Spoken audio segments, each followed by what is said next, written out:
Hello everybody. Thanks again for visiting my YouTube channel.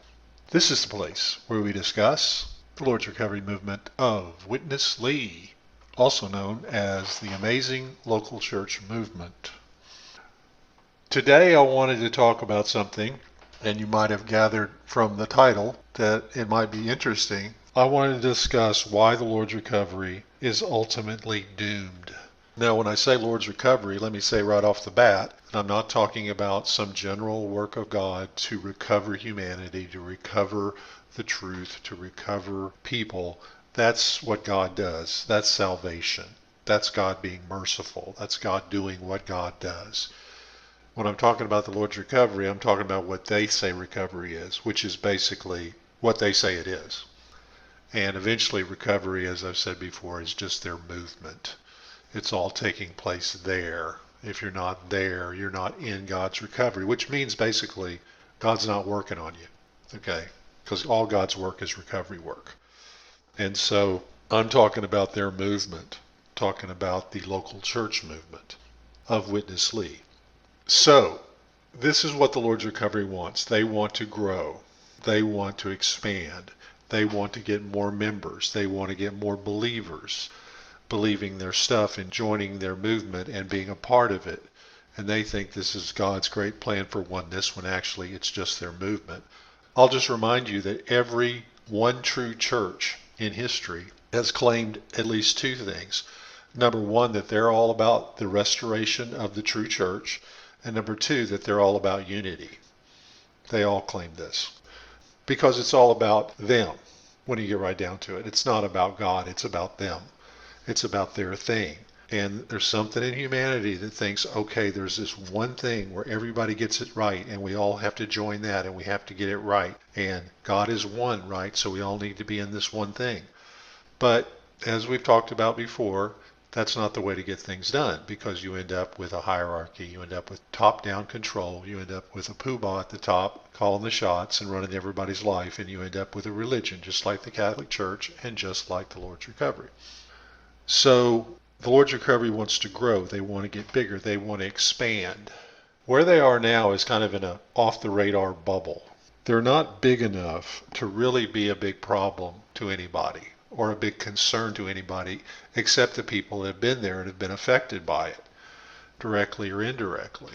Everybody else, the vast majority of people on earth and even the vast majority of the church does not even know about them, has not even heard of them, and couldn't care less.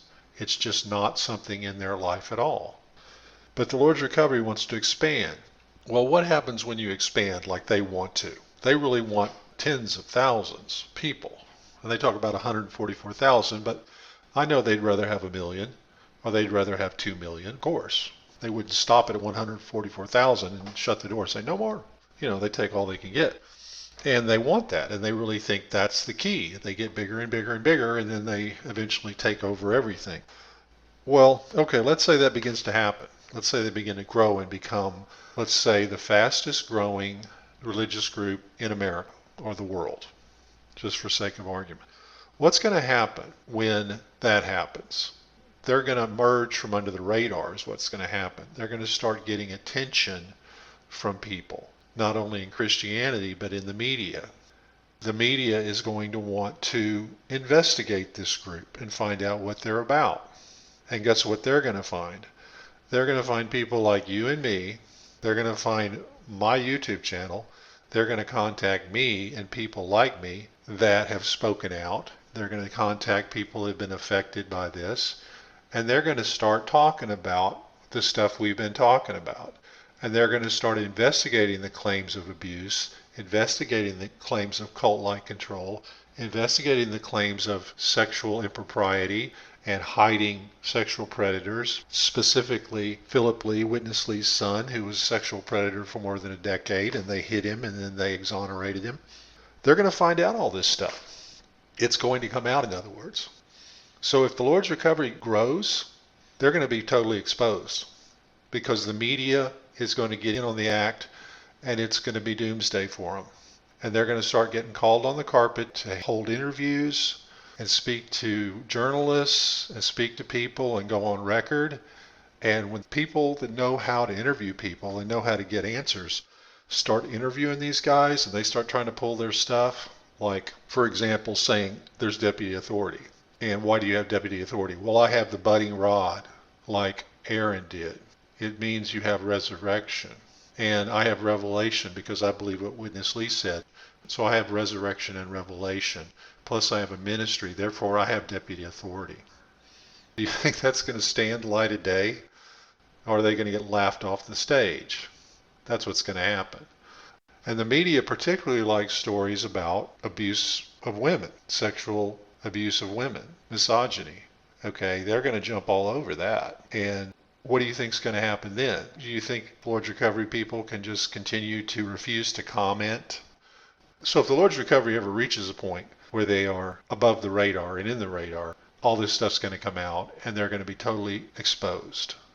So where do they sit? Well, they sit in this little niche, this little slot, well below the radar, where they can play their little game in their little sandbox and manipulate people and lie to people and play these games they play and ignore the damage they've done because they don't have to be accountable for it. But they're going to remain small and they're going to remain insignificant and they're going to remain a fringe group because they can't afford to grow as much as maybe they might say they like to. So there's no way the Lord's Recovery can grow into anything significant. Okay, they can't.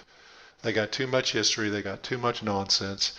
They're too full of baloney. They got too many unsubstantiated claims about themselves. And if they ever do start to grow like they want to, it's just going to trigger all the things that are going to cause all that stuff to come out. And it's sad for all the good things they do have. But it doesn't make up for the abuse. It doesn't make up for the bad stuff. You got to get rid of that. And if you don't want to be doomed, you better get rid of it and you better fess up about it, or you're just going to stay exactly what you are. The Lord's Recovery is in a purgatory of their own making. They can't get any bigger, though they want to. They'd like to get bigger, but if they do and the spotlight gets on them, they're doomed. So they're actually doomed to be what they are. Another fringe group which exists in this appropriate little niche where they're big enough to pay their salaries, but they can't get any bigger because if they do, all the stink is going to go up into a lot of nostrils that have the power to show it to the world. You know, I've said that the Lord's Recovery is very poor when it comes to accountability. They're poor when it comes to humility and openness and frankness and honesty and forthrightness about the stuff that's gone on in their movement, that they've tried to hide, that they've tried to bury. They've attacked people who say negative things about them, even though the person talking tells the truth. And they apply this outlandish interpretation of the tree of life, saying, well, they're just in the tree of knowledge of good and evil because they pointed out that we're hiding sexual predators. As I've said before, if you buy that stuff, then you deserve what you get. But if the Lord's Recovery cannot get to a place where they can honestly address the things that have gone on, then they will always be small because it will come out and that will be devastating to their membership and to their growth and to their future. And that's why they're stuck where they are, and that's why they will remain there, stuck in this little niche that nobody knows about, supposedly being the glorious expression of God when nobody knows they're there. That's what's known as poetic justice. Thanks again for listening. See you next time. Take care.